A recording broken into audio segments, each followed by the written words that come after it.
So during the lunchtime, we have, in the library, we have poi making, kōwhaiwhai, and string games. That's in the library. On the field today, we have kirahi, volleyball, sport category activities. In the cage, we have poi rākau, poi toa.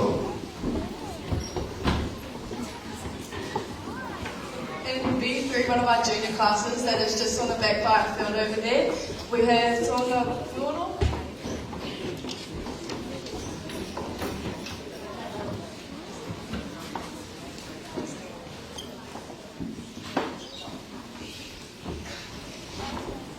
Also in B5 we have Manapua, Midi Midi and Ruirupi, which is just out where B3 is.